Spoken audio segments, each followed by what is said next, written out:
एके दिवशी जिजाऊ शिवरायांना म्हणाल्या, शिवबा, समोरचा कोंढाण्यावर मोगलांचा हिरवा निशाण फडकत आहे. हा बळकट किल्ला मोगलांच्या हाती असणं बरे नाही. तो परत घे. कोंढाणा आपल्या स्वराज्यात असावा असं शिवरायांना वाटत होतं. ते कोंढाण्यावर स्वारी करण्यासाठी सज्ज झाले. शिवरायांबरोबर बालपणापासून शत्रूची खांडोळ्या करणाऱ्या तानाजी मालुसरे यांनी आपण असताना महाराज कोंढाण्यावर स्वारी करणार हे पटले नाही. त्यावर तानाजी म्हणाले, महाराज, आम्ही जिवंत असताना आपल्या जीवावरच्या कामगिरीवर आपण जाणार, मग आम्ही कशाला? ते काही नाही.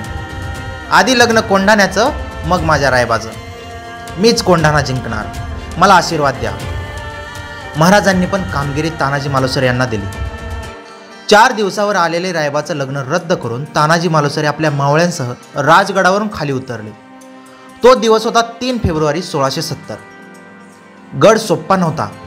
त्याला जिंकण्याची कामगिरी सोपी नव्हती, कारण किल्लेदार जातीचा राजपूत होता.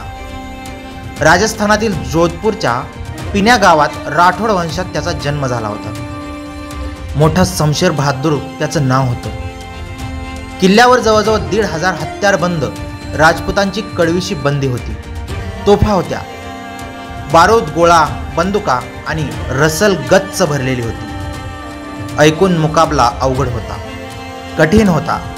पण महाराजांना काहीही करून कोंढाणा हवा होता. तानाजीच्या मदतीला त्याचा प्रत्यक्ष पाठचा भाऊ उभा होता. त्याचं नाव होतं सूर्याजी. गडाचा आकार काहीसा कुऱ्हाडीसारखा होता. पुण्याच्या दिशेला जो दरवाजा होता त्याला पुणे दरवाजा म्हणतात, आणि खेड शिवापूरच्या दिशेला जो दरवाजा आहे त्याला कल्याण दरवाजा म्हणतात. या 2 दरवाजाशिवाय गडात फिरायला तिसरी वाट नव्हती. गडाच्या सर्वांगाला खोल खोल उभे सरळ कडे होते. तटबंदी अगदी पक्की होती. तानाजी व त्याच्यासोबतचे मावळे माळेवरून सळसळ चढत वर गेले. तेवढ्यात गडावरच्या शिपायांना चाहूल लागली. कोणीतरी गडावर शिरले आहे असे त्यांना संशय आला आणि गडावर एकदम भयंकर आरडाओरडा उसळला. तानाजीने व त्याच्या मावळ्यांनी एकदम वीरश्रीने हर हर महादेव म्हणून शत्रूची कापाकाप करण्यास सुरुवात केली. किल्ल्यावर एकच भयानक कल्लोळ उसळला. असंख्य मशाली पेटल्या. किल्लेदार उदयभानला ताबडतोब व अचानक आलेल्या हल्ल्याची खबर मिळाली.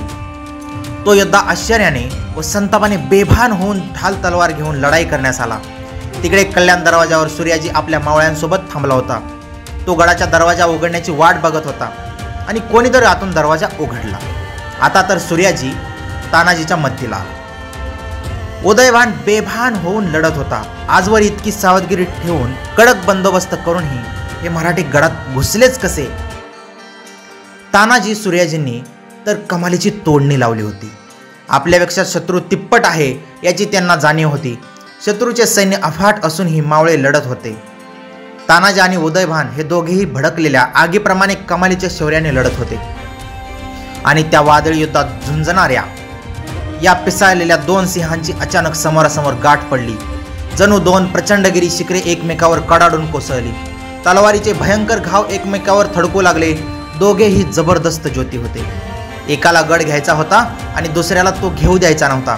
दोघांनाही एकमेकांचे प्राण हवे होते. मोगलशाहीची आणि शिवशाहीची कोंढाणा किल्ल्यासाठी अटीतटीची झुंज लागली होती. इतर मावळ्यांची चढाई लागली होती. सूर्याजीही लढत होता. तेवढ्यात तानाजीच्या ढालीवर उदयभानचा एक घाव असा कडकडून कोसळला की तानाजीची ढालच खडकन तुटली. उदयभान आसुसला.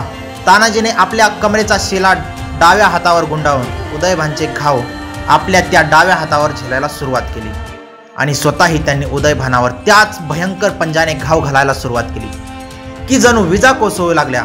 तोच आक्रोश उठला. दोघेही तुकडे होऊन जमिनीवर कोसळले. तानाजी पडला. मावळ्यांची चढाई जोरात चालू होती. पण सुभेदार पडले. आता कसे व्हायचे? जिंकत आणलेला डाव हातचा सुटला. मावळ्यात एकच पळापळ सुरू झाली. सूर्याजी दचकला. काय झालं तरी काय? तानाजी सुभेदार पडले. सक्का भाऊ पडला हे सूर्याजीला कळले. काय झाले त्याच्या काळजात त्यावेळी त्याचे त्यालाच ठावे. भाऊ पडला आणि म्हणूनच हाय खाऊन मावळे पळतायत हे त्यांनी पाहिलं. आणि तो चौथाला. तो तसाच धावला. पळत्या मावळ्यांच्या पुढे अडसरासारखा आडवा झाला आणि त्यांनी मावळ्यांना रोखलं. त्यांनी त्याची अस्सल मराठीतून हजेरी घेतली. तुमचा सुभेदार इथं मरून पडलाय आणि तुम्ही असे काय नामर्द असल्यासारखे पळून चाललाय? लढा, लढून मारा.